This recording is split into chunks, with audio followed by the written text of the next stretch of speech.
Welcome to Bayes University, Abuja, Nigeria, with a legacy of excellence and a vision for nurturing future leaders. Bayes University is in a league of its own. We're all about our people, processes, and technology. Bayes is one of the highly rated universities in Nigeria in terms of product quality standards. We don't just produce graduates, but groom people into employers of labor. And it has made us understand that learning is all about three things. We learn, we unlearn, and we relearn. Bayes University Hospital offers a range of specialized services equipped with the latest technology, manned by a team of trusted professionals. And now, our vision extends beyond our walls with the Baba Ahmed University in Kano following our lead. Join us at Bayes University and invest in your future today. Bayes University is the institution that you will get the best value for money education in Nigeria. Bayes University. Learn to live.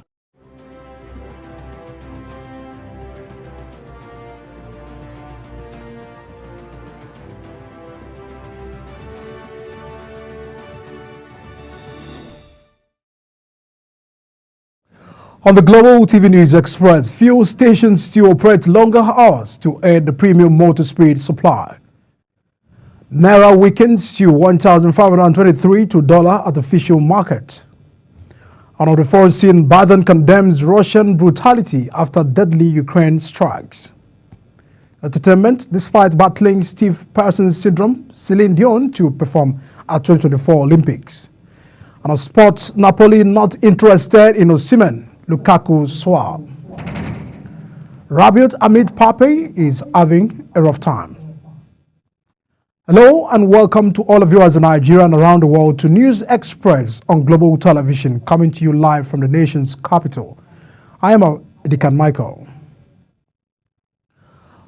The Nigerian National Petroleum Company Limited says fuel stations are to operate longer hours for the supply and distribution of petrol, calling on fuel stations to aid the availability given to the current tight situation.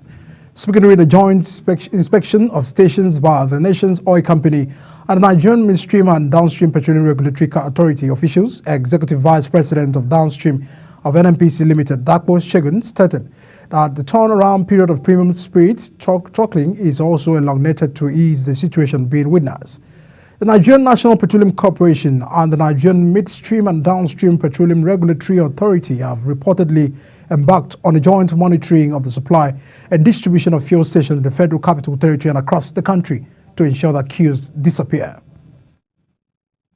The House of Representatives urged the federal government to suspend the implementation of the Samoa Agreement over the alleged lesbian, gay, bisexual and transgender clause. This is as the Legislative Chamber directed its Committee on National Planning to investigate the agreement within the 4 weeks and report back for further legislation action. The House resolution was sequel to a motion of urgent public importance brought on the floor by the Green Chamber by the Minority Leader Aliyu Madaki and 87 other during the plenary session. Now, a drug baron on the wanted list of the National Drug Law Enforcement Agency identified as Jochin Mobudu has been arrested. Mobudu was arrested by the operative of the NDLE in his village Manson in Imo State on July 5th. A statement by the agency spokesperson Femi Babafemi says Mobudu was arrested along with his associate. He stated that Mobudu belongs to drug cartel behind the production of the methamphetamine. And now the Federal Road Safety Corps, Federal Capital Command, says it has arrested no fewer than 100 traffic offenders in the last week during the ongoing Operation Green Light Enforcement in the city center. The Territory Sector Commander Mutas Curry lamented that most motorists, especially the commercial drivers, have made it a habit to disregard traffic lights. He warned that the Corps will continue to sanction traffic offenders regarding lights of their status to ensure sanity on the federal roads.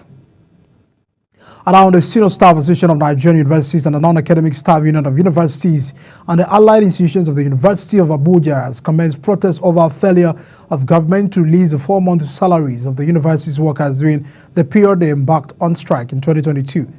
Addressing the press at the start of the protest, the chapter president Yusuf Nuruddin described the action of the government as provoking.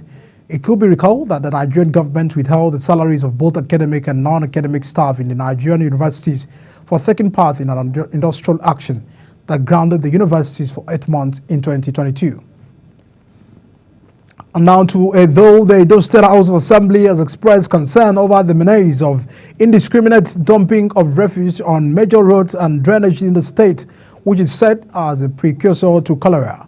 The Deputy Speaker, Maria Oliver, raised the concern under the matters of public importance and noted that the indiscriminate dumping of refuse on roads and drains constituted a health hazard. The Deputy Speaker therefore called on the local government chairman to build refuse dump sites and set up monitoring teams to prevent the menace, especially at night, while calling on health officers in the state to carry out sensitizations of the people on the importance of proper waste disposal and keeping the environment clean.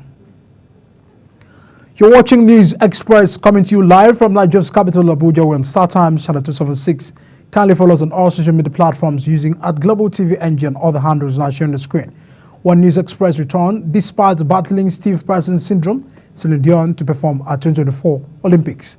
These and other stories coming right after this break. Please stay with us.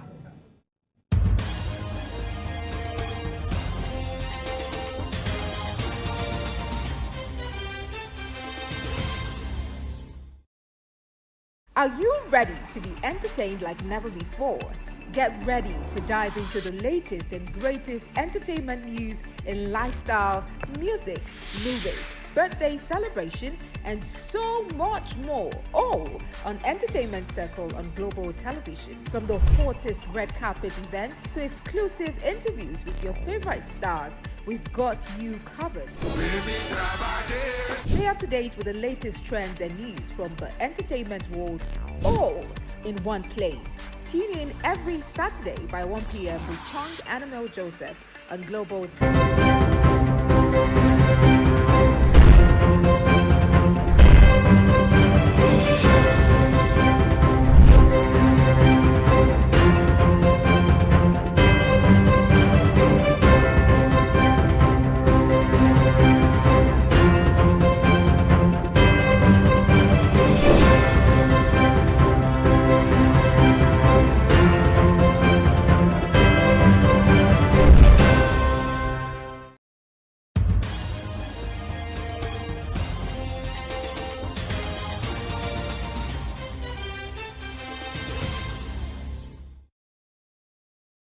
We are still on News Express. Many thanks for staying with us. Now to foreign scene.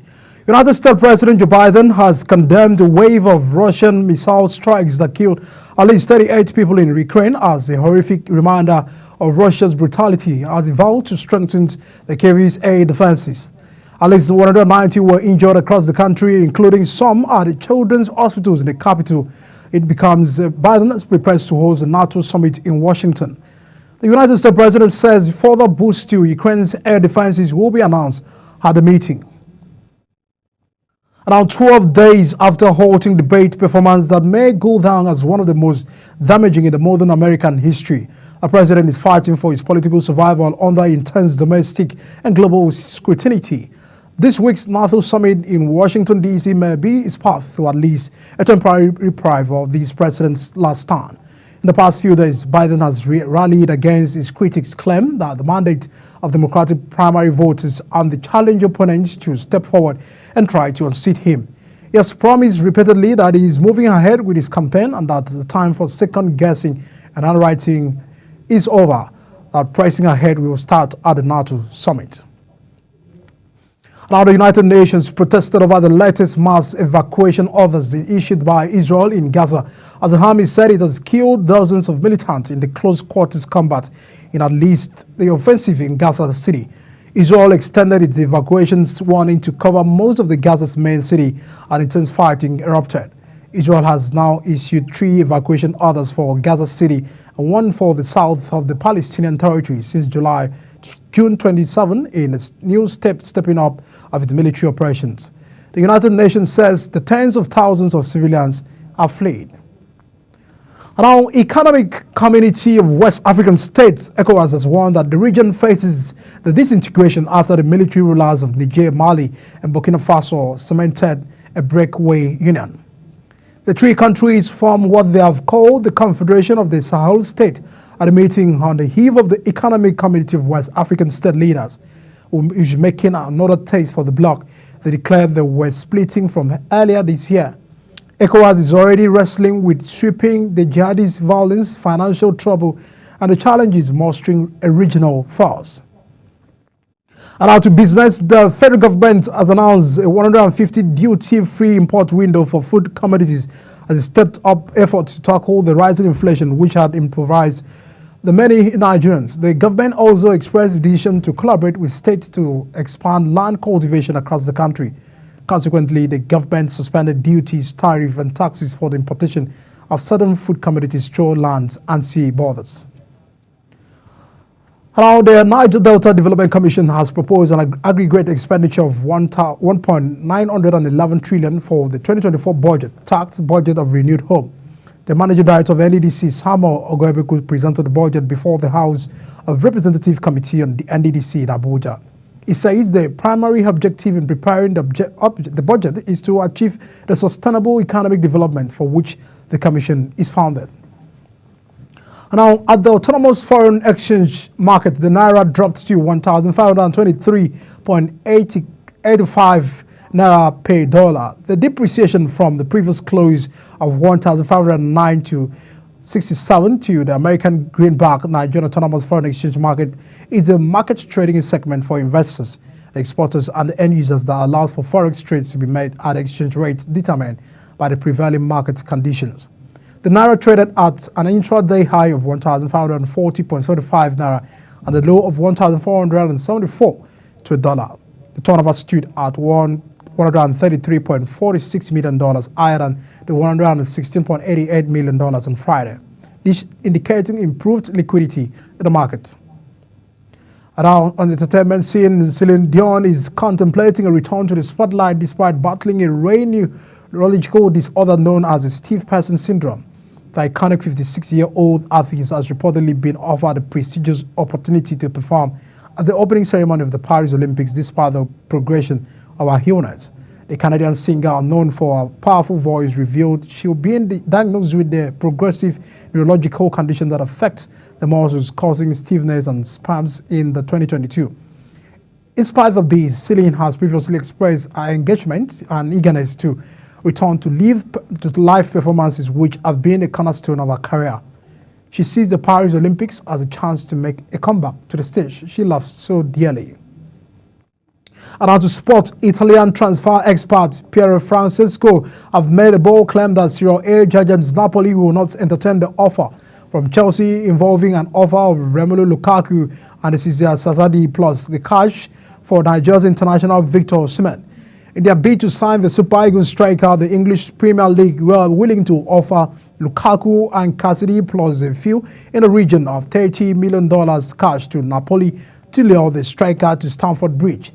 Osimhen agreed a new contract with Napoli in December. However, those terms only run until the summer of 2026, and there is reportedly a release clause of around £113 million included in the agreement. Now, away from that, France midfielder Andrien Rabiot has admitted that teammate Kylian Mbappe is having a rough time at the Euro 2024.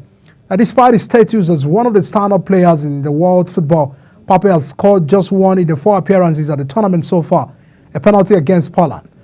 Mbappé's cause hasn't been helped by the broken nose that he suffered in France's opening group game against Austria, which has meant that the forward has had to wear a mask in the subsequent matches. And our Manchester United have tabled an improved offer of 45 million euros plus the 5 million euros in additions for Everton defender Jared Braithwaite. Everton's rejected United's opening bid of 35 million euros last month and are known to want the closer to 70 million euros for the 22-year-old defender.